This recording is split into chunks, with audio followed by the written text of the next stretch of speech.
we follow them both even further back into the Stone Age. Shit. Get in the cell now. Hi, I'm Julian Richings, and I played Jefferson, the commandant in the movie Prisoner X. Sounds kind of scary, doesn't it? It's a riddle, it's a puzzle. It's not a bangs and fireworks and splashy sci-fi. It actually goes back to the elements of the sci-fi that I grew up on, which is what if, ... Here's a concept. What would happen behaviorally or morally if this were the case? What drew me to the material first was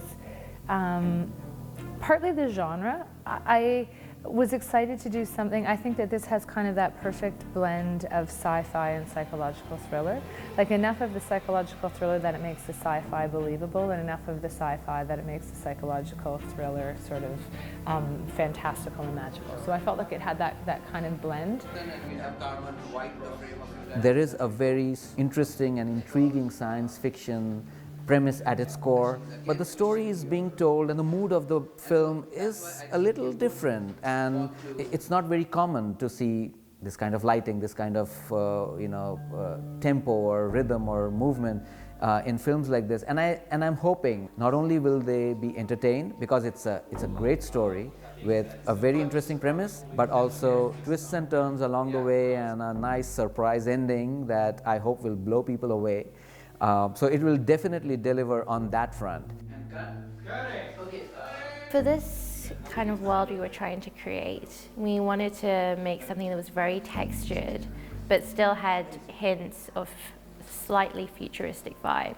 So it's almost like a time-traveling set in a way, where it has hints from medieval torture chambers and that kind of rough, gritty texture, and then mixing that with some LED lighting and things that are a lot more modern.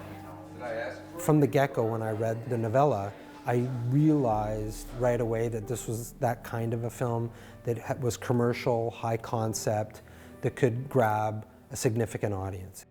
What is it? Well, it's not a bomb or a weapon. It was found in the wreckage of the blast in Mumbai. The one a couple days ago? It is a very special and unique project. I feel very lucky to be a part of it. Right from the get-go, we kind of knew this one was special and it was going to have legs. And we spent 4 or 5 years developing it. And I think everybody's here because it's a cool little film. It's got a great idea. It's got great storylines, fantastic. The character of Ramiro, Prisoner X, it's a plum role. So. When I got the phone call that, hey man, you're going to be the lead in an indie feature in January, I was like, rock on, man, let's do this. Margaret? If Ramiro hadn't shown us, we never would. Well, it's just a weird thing when you put yourself out there, you never know how it's going to be received. But I think if you put your heart into it and obviously put the work into it, then generally people respond well to that. In the past, that's what I've noticed, is that you don't worry about how it's going to be received, you just do your work, and hopefully there's some magic in it, and I think there is some magic in this. I think that there's secrets on many different levels. There's the secrets that each character has. There's the secrets that unravel as the plot goes forward. There's what's going on in the larger world. There's lots of things, and all that layering I think makes it really interesting. And of course one feeds off the other, and it's fun.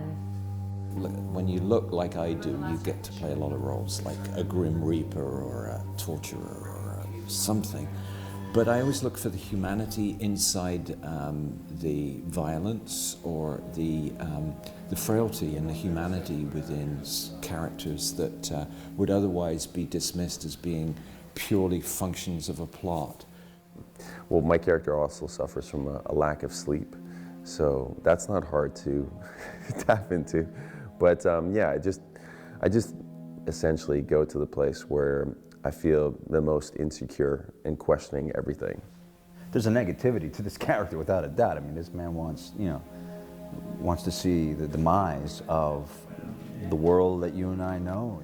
his act of desperation, though, you see, as an actor, I can't go and say, oh, he's being desperate and he just wants to kill, you know, the Western idea and culture and all that. There's a reason why this guy's doing this, you know, and maybe because he was disenfranchised, maybe because his world was, you know, destroyed by the likes of the people of my world. You know, it is what we've done. I strongly believe that just because something has to be accessible to the larger audience doesn't mean that the narrative cannot be complex and interesting and intriguing and it has to fit a certain look. I don't think that's true at all.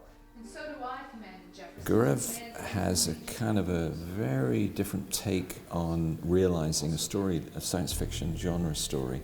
Like his style is closer to Tarkovsky than it is to just banging out your regular North American sci-fi thing. So there's a kind of an interesting existential angst going on here. The first reference that Gaurav gave me, he gave me a number of them, but the first one was Stalker, and he sort of put the film down on the table and said, have you seen Stalker? You have to, just go home and watch it. So I did.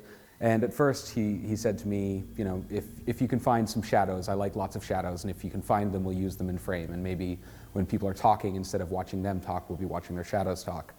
But that's been sort of a fun side project for me to find anywhere that I can to throw a shadow into the background of something that sort of furthers the story a little bit. Prisoner X is an interesting project for me because it allows me to create a set that isn't just going to be shot for coverage. It's shot with very specific shots in mind, and Gaurav was always from the beginning specific about his shot list. So it let me design a set that would be interesting in all ways from specific angles. The dialogue that's going back and forth between Gaurav and the actors is so important, and well, they're sort of turning over their characters in their mind, and Gaurav's looking for what he's looking for. It's sort of my job to be the silent connective tissue between those two in order for him to be able to see what they're putting out there and then try and accentuate that with what I'm doing. It's a very difficult balance making a film for a small amount of money like we are here. I mean, on this film we're only shooting 15 days, which is very small, especially again considering the genre. So it takes the whole team of people to make this happen. It's not just one person, and it's not, you know, people working for other people. It's a team effort. We're all working together to achieve one goal, which is to make a really great movie. Great. You have to be much more streamlined and know your stuff more. There's no time to kind of come and not know what you're doing for any department. You know, everybody has to be on their game when they show up, and that takes you in a whole other way, you know. And there's something kind of nice about having to chase the light or get that scene, or at the end of the day, okay, we got to get it, because everybody's kind of in it together. I really love doing independent film and passion projects and that kind of stuff for that reason, because everyone's in it for the right reasons.